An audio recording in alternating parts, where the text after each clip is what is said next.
Thanks for checking out the podcast for the new all-age comic books for the week of November 18, 2020.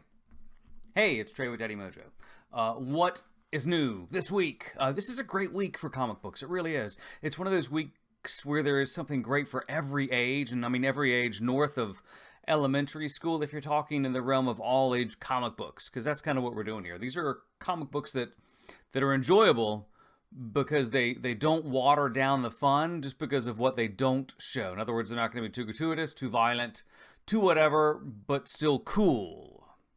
Yeah, that's possible. It sounds like a tall order, but it's not. Up first this week is Looney Tunes from DC Comics.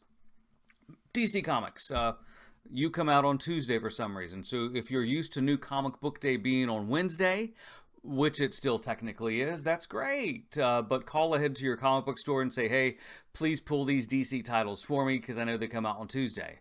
That's Looney Tunes. Issue number 257 is out this week.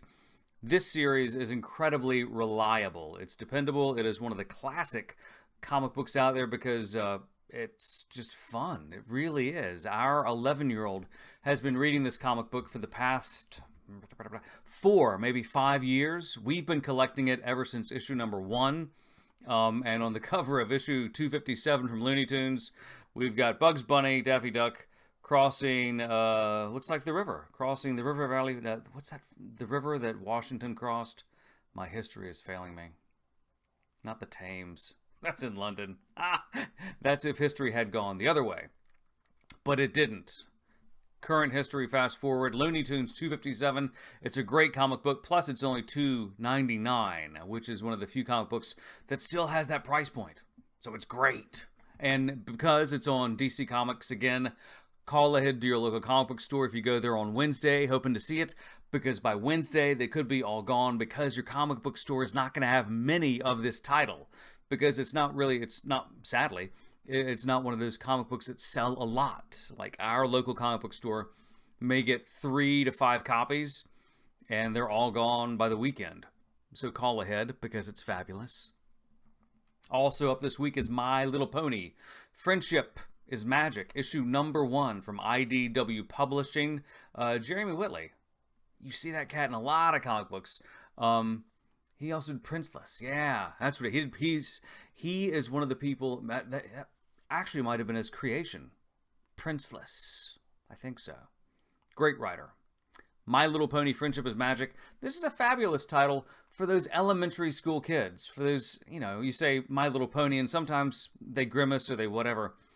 But it's a well-written, well-storied comic book. And it's very funny. On the cover of issue 91, you have one of the ponies holding up a sign saying, warning, there is singing in this comic. That kind of gives you a little tip to say there's some droll humor, some dry humor in this comic book that's very self-aware.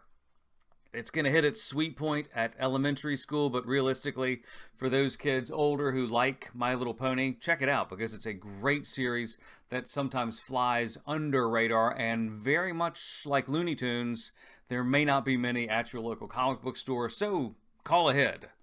This comes out Wednesday from IDW Publishing, and this is the 10th season of My Little Pony, Friendship is Magic. They're doing this in seasons now. I guess much like Doctor Who and some other comic books or television shows, it's a way to kind of rank it and say, okay, it's the 10th year. Dig it, MLP. I'm down with you. Now, also from IDW Publishing is this series, and it is awesome. It's really one of the best all-age comic books out there. I'll say in like the modern era, and what I mean by that is comic books that are relatively new or that have contemporary pop culture properties that are new. Star Wars Adventures. This is issue number 2 in the Tales of the Dark Side miniseries or imprint, and I'm not sure exactly what that is. IDW Publishing has been putting out Star Wars Adventures for maybe about 2 years now, and it's great. These, though, and the reason I say 2 years, that doesn't jive up with the issue count of number 2 on this. It's Tales of the Dark Side. Great. It's got Darth Maul on the cover. He's sporting a lightsaber that only has one light into it. So this could be a very young Darth Maul because he hasn't developed that two-sided lightsaber yet. Who is going to enjoy this? I'll say any kid aged 8 and up. We like reading it. Our 11-year-old loves reading it. The 9-year-old loves reading it. And you can be an adult and still really dig reading this because it's got the Star Wars action just without being a little too real. Not the edges aren't too hard. It's just awesome. And IDW Publishing does a great job with this.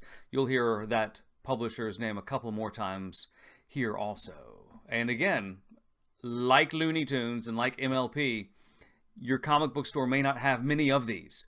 So call ahead, ask for a copy because it's awesome and very fly. The kids don't say fly. I do. Star Wars Adventures Annual 2020. Now this is great. A while ago, I wasn't too down with annuals because I just figured it was a kind of a money grab from publishers. But in reality, I've looked at it more of a way to sample comic books that I thought about buying, but I didn't want to get involved in storylines and feel like I had to commit to 5 issues or whatever for a miniseries.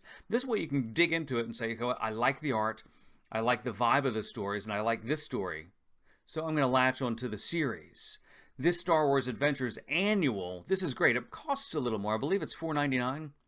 Yeah, it's $5.99 actually. But that's going to mean it's more art, more pages. It's thicker. It's more of a story. And if you're down with Star Wars Adventures from IDW Publishing, you know it's going to be your jam. If you're not sure, this could be a good jumping off point because it's going to introduce you to some characters that you don't know, as well as some of the classic Star Wars canon folks that you do know. Like the guy on this cover is the large green rabbit guy, whose name I don't know, but he looks cool, and he's about to fight somebody.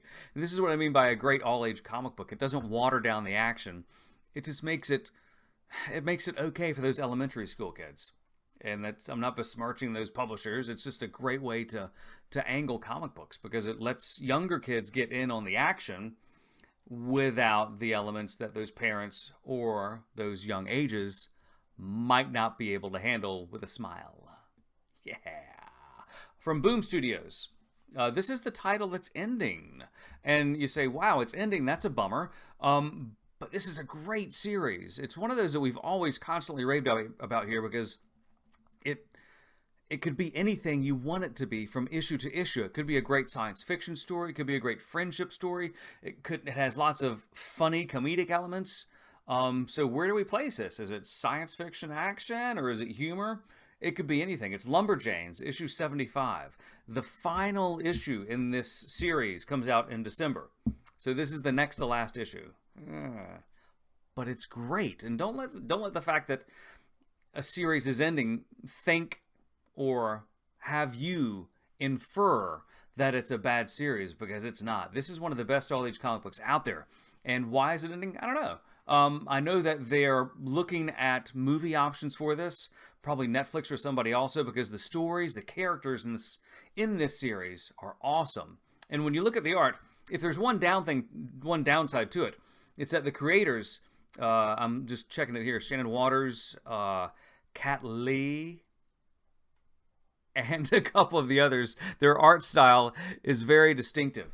So when you look at some of the Boom properties or some of their standalone graphic novels, they tend to look like that.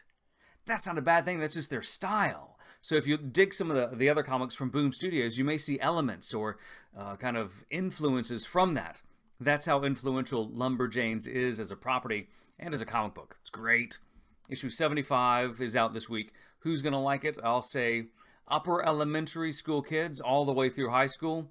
It's one of those true demo all-age comic books because it is going to demo older because it's a smart comic book.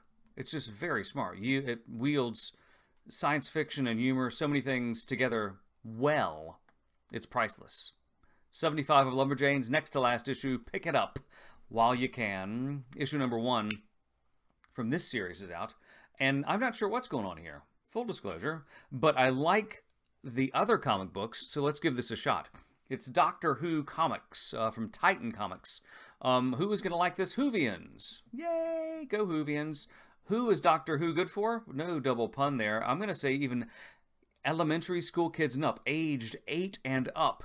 If you can handle smart, well-written science fiction, those Doctor Who comics are great. And it looks like visually This one has a bit of a softer touch than some of the Doctor Who comics from Titan Comics. Like, our 9-year-old hasn't really taken to them, partially because they're very realistically drawn, and he never really got into the show. I like it. I haven't seen it in a couple years, though. The new Doctor with the Mork and Mindy sweatshirt. I haven't seen her yet, even though she's been the new Doctor for a couple of years. Congratulations, by the way. This one has Doctor Who comics. It combines her, as well as the return of an iconic 70s TV villain, with the 10th and the 13th Doctor teaming up once again. So the 10th Doctor comes back, the 13th Doctor's there, and it's going to be great for those Whovians. Aged 8 and up. If you like Doctor Who, check it out.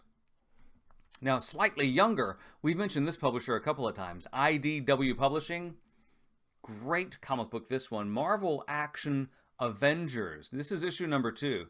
If you like your superheroes with a bit of humor and just a little bit of a light touch, this series is great for you because it does have the Avengers, but it's got them in situations that aren't exactly that stereotypically evil or heroic. Case in point, in this one, we've got a guest star, Unbeatable Squirrel Girl. Looks like she's teaming up with Captain America, and they are in an elementary school doing something, and I bet there's something nefarious happening. There is, because the captain has just thrown a shield, and on the shield is Unbeatable Squirrel Girl with a squirrel. So it's loose. It's not very serious, but it's great. It is. Elementary school and up.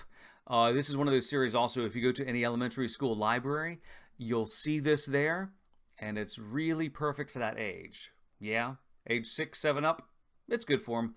Marvel Action Avengers, issue 2 from IDW Publishing. It's the last you're going to hear from that publisher this time. Promise.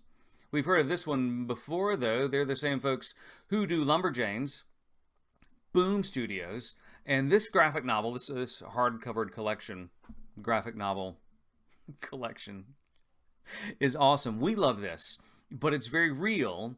It's a little dreadful, and it's got a series, not a series, it's got a feeling, like a feeling of dread.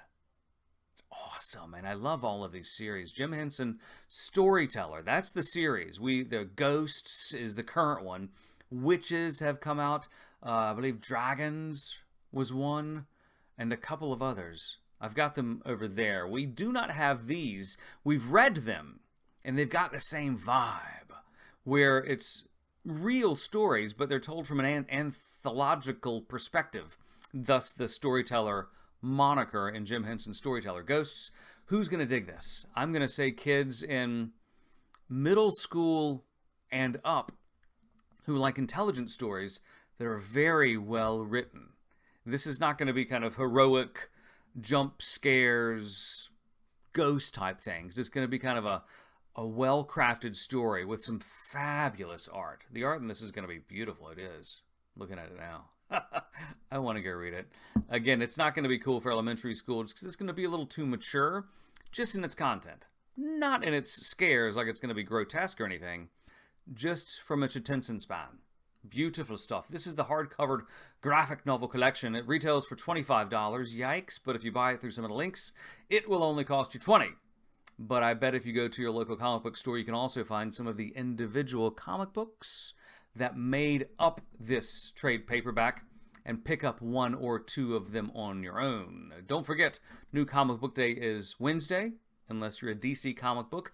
What are you reading? Please let us know in the comments. Let us know in the comments. Or hit us up on Twitter at DaddyMojo.